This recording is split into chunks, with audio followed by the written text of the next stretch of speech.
Hey, what's going on, guys? It's Brain Bean here again, back with another chair review for you. Today we're taking a look at Razer's new Enki and Enki X gaming chairs. This actually came out today as part of RazerCon, but was actually slated to be released a couple of weeks before. So, I actually had several weeks here to test this chair with the embargo dates getting pushed back and back.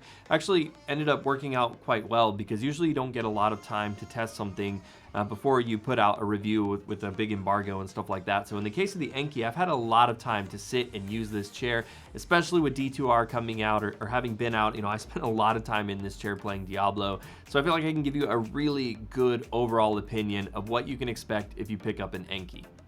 So let's talk about the differences between the Enki and the Iskur and why Razer put out another, type of gaming chair. And really the big difference here is that, the Iskur has that big pop out kind of lumbar support that you can adjust with and pop in and out of the chair. And the Enki does not have that. Now the Enki also is a little bit smaller than the Iskur, and they've made some changes and improvements from the Iskur's design over to the Enki that I like. And then there's some other things about it that I'm not a huge fan of. I also like, as opposed to the Iskur, they do offer a mercury white, quartz pink, or black version. So if you've already bought into a bunch of quartz peripherals and you want a chair to match, you do have that option now. Now, if we look at the prices of the Enki and the Enki X, the Enki X is $299 and the Enki is $399. So I wouldn't say that they're like super cheap chairs. They're definitely kind of falling in the mid-range of where you expect to see normal gaming chairs. But that's kind of the problem. I feel like the Enki is definitely designed to be more of a budget-friendly, kind of less super flashy and full of features kind of chair. And that's apparent when you look at the differences between the Enki and the Enki X. They're actually both the exact same chair. The only difference is that the X is just, subtract a couple of features what you get with the Enki. Now, those features are the head pillow. You don't get one of those with the Enki X. And the armrests are a little bit different. So on the Enki X, you get 2 directional adjustable armrests so that you can only just go up and down and tilt them in and out. Whereas on the regular Enki, you get the traditional kind of 4 directional armrest that you see with just about every other gaming chair on the market. And the tilt mechanism on the Enki X doesn't give you the ability to adjust how much tension is required to rock back the chair, and you also can't lock it. So I found that on the Enki X, it's very difficult to lean back comfortably in the chair because the spring is pretty tight. So if you're somebody that likes to lean back and lock your chair backwards or be able to adjust it so it doesn't take as much to push and rock back the chair, then you're definitely going to want to go with the regular Enki.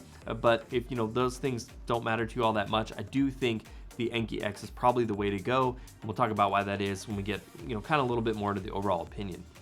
Now, what Razer was really trying to do with the Enki was design a chair that looked more kind of like a hybrid between an office chair and your traditional gaming chair. Now, while you can see that there's some slimmed down kind of gaming aesthetic on this, it's not necessarily as in your face. We've still got the triple-headed snake logo. You got that sort of Razer text logo on the back.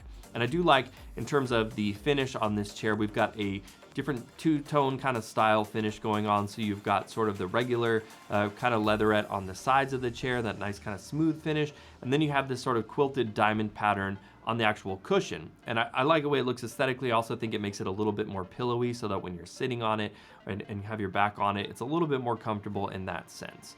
But I don't necessarily think Razer nailed it in terms of making this look like a hybrid between an office chair and a gaming chair, because to me, it still just looks like a gaming chair. Maybe it's a less aggressive gaming chair, but if you see this on a Zoom call or something like that, it's a gaming chair. In terms of overall comfort, Razer told me this is another aspect where the Enki was really focusing on, particularly in the seat cushion.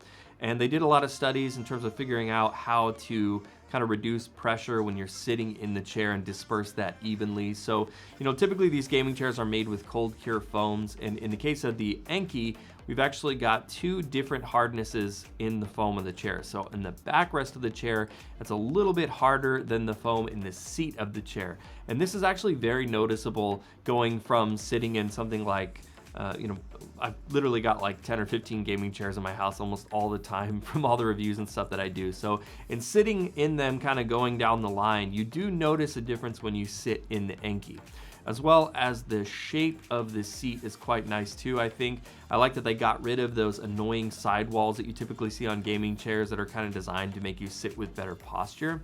So, you know, if you want to open up your legs a little bit more and kind of lean back, you don't have these sidewalls digging into the undersides of your thighs.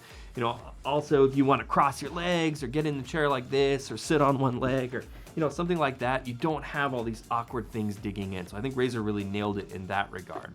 I also like the shape of the seat. It kind of scoops down, kind of caress and hug your bottom, but it also kind of pops up just enough on the lip of the chair to kind of give you a little bit more support under your legs.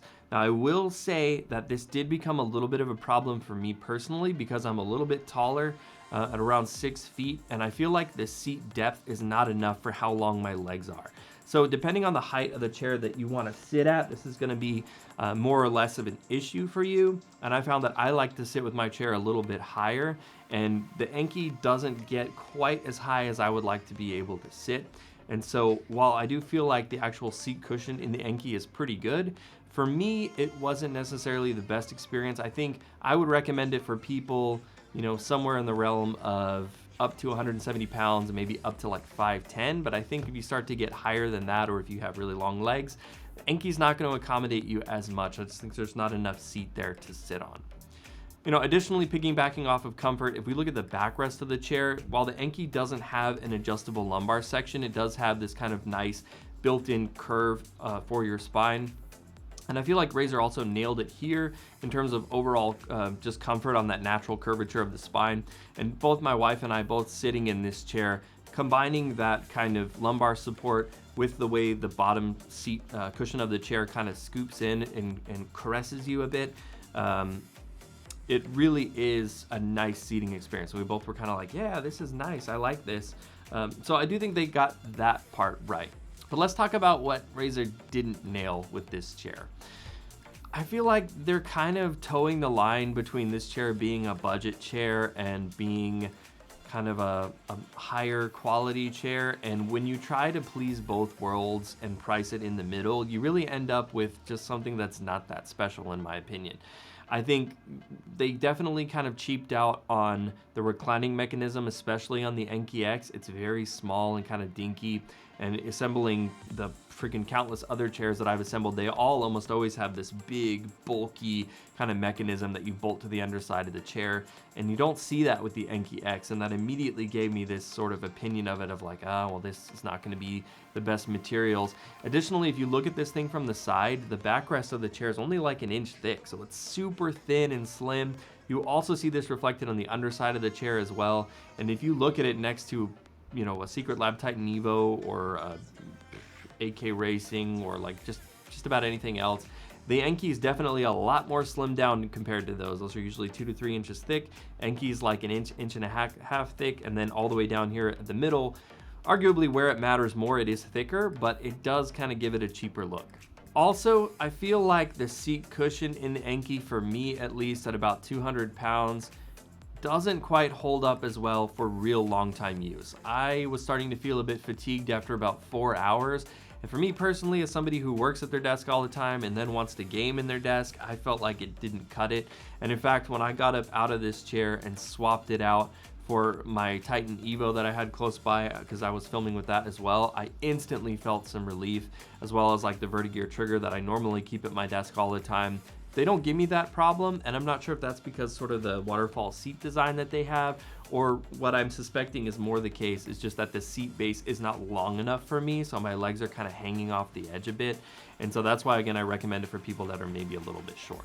And real overall construction stuff, I know I didn't hit on a lot of the points that we normally talk about with chairs. Again, like the pillow, well, I got it the Enki X, so I can't really evaluate how the pillow is. The armrests, again, they're really nothing special, but they're pretty much the exact same of what you'd expect on all other chairs, aside from the 2D armrests with the Enki X or the 4 with the Enki.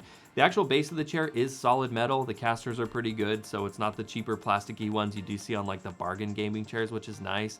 But again, I just feel like construction here is nothing really to write home about. So overall, to wrap it up, Enki X $299 or the Enki for $399.